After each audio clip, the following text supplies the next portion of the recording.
Bonjour tout le monde, bienvenue dans notre guidance thérapeutique de la semaine.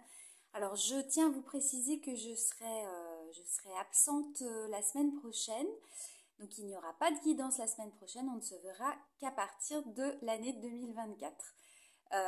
Voilà, donc pour cette guidance du jour, comme d'habitude, je vais vous demander de choisir entre deux cadres, le cadre orange et le cadre vert, afin de découvrir votre thérapie de la semaine. Donc à tout de suite, groupe 1. Bonjour groupe 1, alors vous êtes tombé sur l'appartenance. La sensation d'avoir un impact sur les autres, en fait, c'est un besoin psychologique humain. Et on parle régulièrement des besoins de contact avec les autres, des besoins d'échange ou de communication, mais on oublie que l'impact sur l'autre, elle est primordiale. Il ne s'agit pas ici d'influencer, encore moins de manipuler. Il s'agit en fait d'être considéré par l'autre. Parce que sans considération et reconnaissance de la part de l'autre, on n'a pas d'appartenance à des groupes, pas de relation et on n'a pas de lien. Alors si ce qu'on dit et si ce qu'on fait n'est pas reçu à la longue, on n'existe que physiquement, mais on est comme transparent.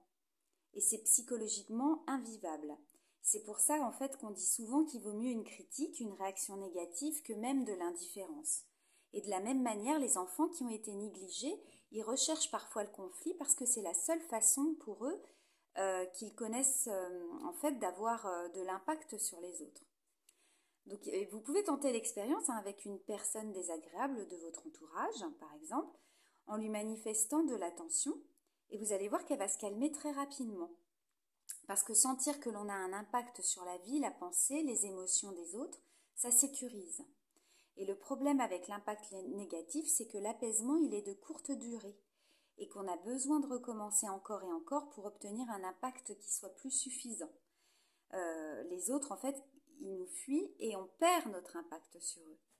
Alors parfois, la notion d'appartenance, elle se réfère à la possessivité et on peut avoir envie ou besoin de posséder des gens, des liens ou être la possession même de quelqu'un.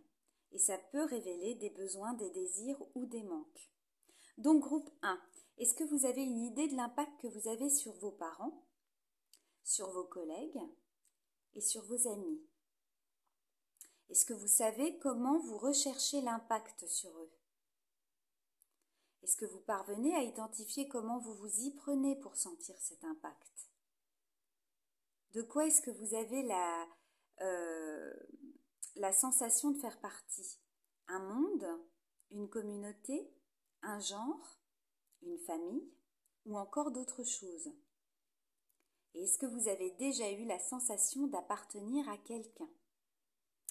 Voilà groupe 1. Bon bah écoutez, je vous souhaite une bonne réflexion, une bonne thérapie et je vous dis donc, je vous souhaite également de très bonnes fêtes de fin d'année et je vous dis à l'année prochaine. Au revoir. Bonjour groupe 2. Alors vous êtes tombé sur la honte. Alors la honte, c'est une émotion parfois qui est confondue avec la culpabilité. Elle désigne pourtant pas la même chose du tout. Quand la culpabilité, elle parle de fautes et d'actes qu'on a commis, la honte, elle nous parle de ce que nous sommes. Et il s'agit plus de choses qu'on aurait du mal qu'on aurait mal faites en fait, mais d'être une mauvaise personne. En fait, quelqu'un qui mérite pas, quelqu'un qui est pas assez. C'est en fait notre estime de nous qui est attaquée à ce moment-là et on a vraiment besoin d'une réparation. Donc nos hontes, elles se sont construites en lien avec les normes sociales et familiales. Lorsqu'on entre dans un groupe, pour satisfaire nos besoins d'appartenance, on cherche à comprendre les règles de ce groupe. La honte, elle nous sert à sentir lorsqu'on s'éloigne en fait, et lorsqu'on on s'en éloigne, et qu'il existe pour nous un risque d'exclusion. Elle nous dit tu fais pas comme il faut pour être accepté à cet endroit. Et ça pourrait s'arrêter là, ne pas aller plus loin et disparaître. Le problème, il survient vraiment quand la honte, elle s'installe et qu'elle s'installe vraiment de façon durable. Donc à ce moment-là, on se juge indigne, on se juge non aimable, on se dévalorise et ça génère du stress. Et là, ça devient peut-être même chronique. Donc nos sentiments de honte, ils peuvent être déclenchés par des éléments extérieurs, mais aussi intérieurs. Donc groupe 2, est-ce que vous sauriez identifier les éléments qui vous font vous sentir honteux ou honteuse? Quelles normes estimez-vous ne pas satisfaire? En quoi ça fait de vous une mauvaise personne? Qu'est-ce que vous pourriez faire dans ces moments-là pour restaurer l'estime que vous avez de vous-même? Voilà groupe 2. Bon, bah écoutez, je vous souhaite une belle thérapie par rapport à cette thématique. Je vous souhaite aussi de très bonnes fêtes.